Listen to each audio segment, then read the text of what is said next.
Morning. What we're going to do with the videos for the safety of coffee is some short videos of the table saw accessories. As you can see, we have a wide assortment of accessories that we usually find in a pile somewhere underneath the saw. And hopefully when we're all done with these series of videos, we will try to find out how to store them a little neater underneath the saws. We're talking about a fair amount of money here with these accessories, so we really need to treat them with a little more respect, and so that they're there for the next person to use, and he doesn't have to hunt all over for them.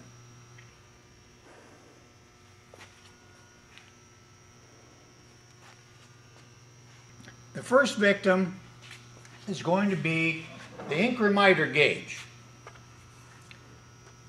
As you can tell right away, the Incra gauge is different from the miter gauge that comes with the saw. That's this one here. The Incra gauge, right away you can tell, has a longer fence on it. It gives you more stability, has a more direct engagement of the setting. When you get ready, it's almost like a gear. It locks in there, and when you're locked in, you're right on the setting that you want to be at. As with most of the equipment in the shop, what you want to do is try to figure out where the last guy, or, sorry ladies, the last gal, left the piece of equipment. And that's true with the miter gauge also. We have two of them. If you had the miter gauge for your own shop, one is all you need. You can take it all apart and turn it around and use it on either side of the blade. But with so many people using the miter gauge in the shop, we thought it'd be wise to buy two of them. That way no one has to take it apart, and we can use one only for the left side of the blade, and they're marked, and the other one for the right side of the blade. Now, one thing you want to notice is, and they're marked also, when you're using the one on the left side of the blade, you want to use the outer scale. The inner scale doesn't apply at all. And just opposite on the one for the right side of the blade. You use the inner scale, the outer scale doesn't apply at all. The most important thing you want to look for when you pick up the miter gauge is what hole the handle is in. There's two holes for the handles, and one hole is round,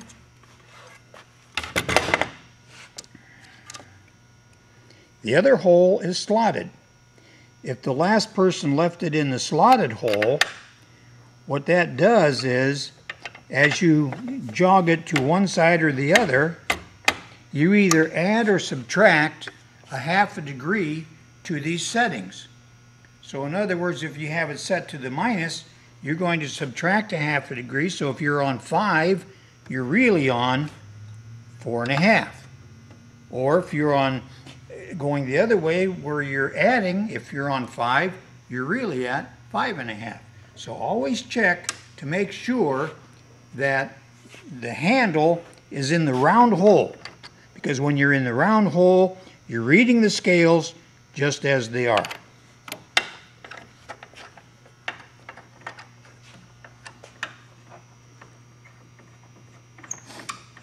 The other thing you want to check for before you start doing any cutting is, again, where the last person left it, is where the setting is of the fence.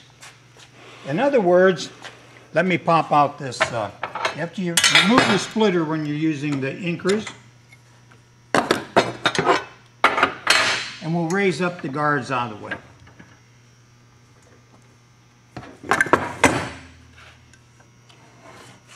You want to make sure that the fence is going to clear the blade, and as you can see, the last person left this in that position, and if we were to use this miter gauge like that, we would probably lop off a couple of inches on this side, like someone did here, here, and on the other one, same thing. Here, right here, here, and out here. So you always want to check where it was set up the last time it was used. The proper setting for that fence in relationship to the blade is to have your fence about 1/8 of an inch to maybe 3/16 of an inch from the blade. The only tool you need to make that adjustment is this tool, and it's usually kept right down there. So you bring the tool out, if this is the position you find it in. These two bolts right here are the only two bolts you move. Loosen the bolts and slide it out so that you clear the blade by about maybe 1/8, 3/16 of an inch, something like that. And that's fine. Then you snug the bolts up and you're good to go.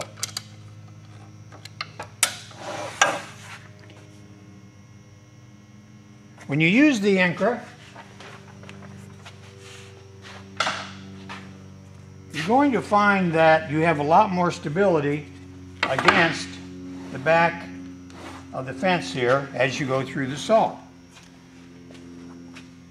You can use it for various cuts of all kinds.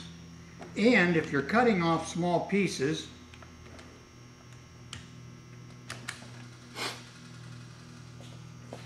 one nice thing is your hands are in a safe position at all times. When you get down here to where you have to hold your hands within, say, 4 inches of the blade, that's far enough. Throw that piece away and get yourself another piece of wood.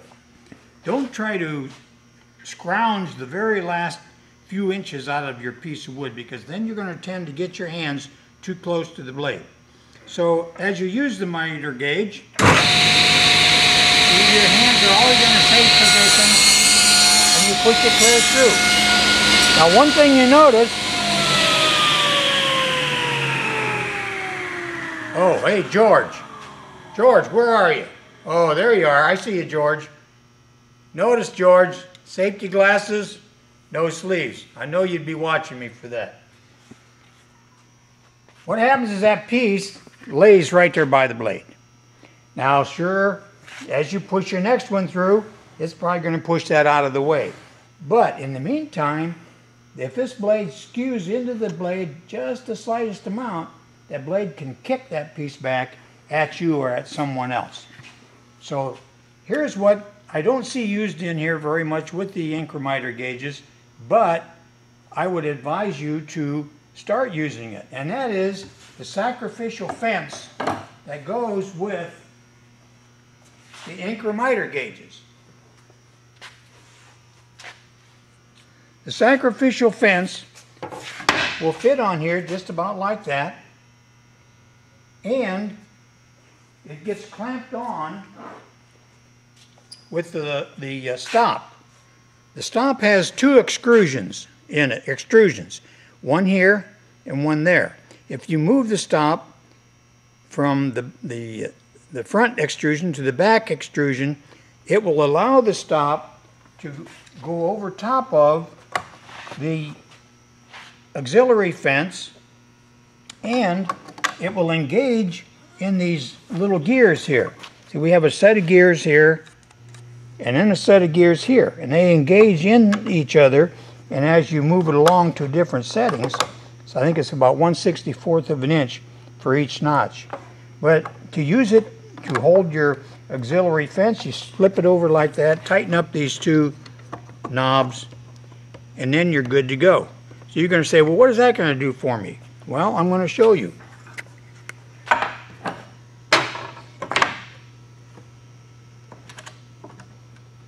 Move this back just a little bit.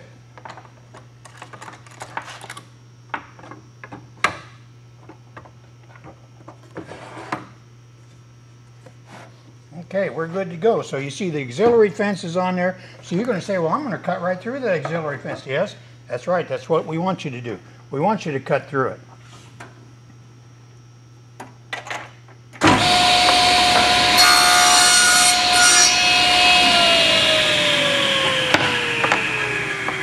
Now watch what happens when you cut.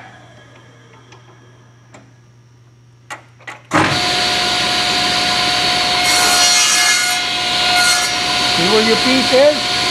Safely outside of the blade so it will not catch. And then you just slice it like you're slicing bologna.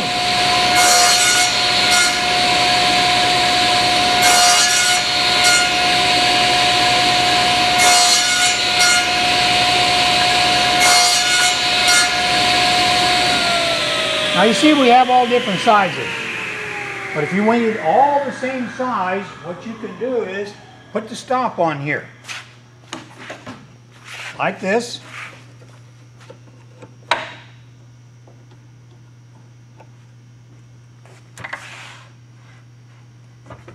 Let me get a longer piece of wood.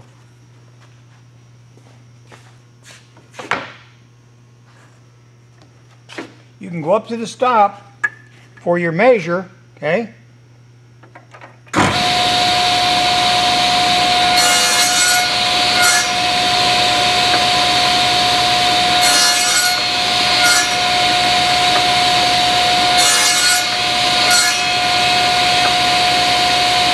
Now you see where my hands are?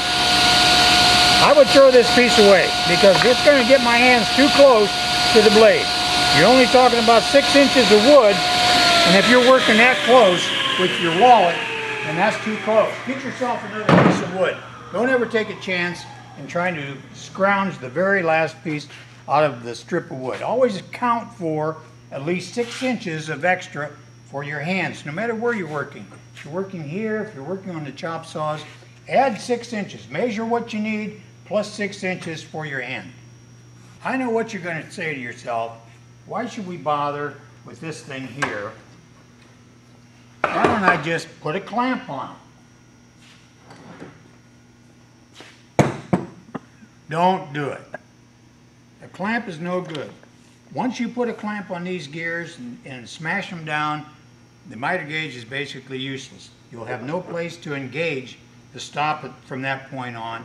And by the time 20 different people clamp that at 20 different places, the miter gauge in itself will actually be shot. So don't be thinking about a clamp if that's what you are thinking about. Use the little stop. It's made to flip over there like that. Just clamp right on, and you're good to go. Well, that's all for this little session. I want to thank you for coming, and start using the miter gauge sacrificial fence, and make sure you watch out for the last guy used it, or the last gal. That's it.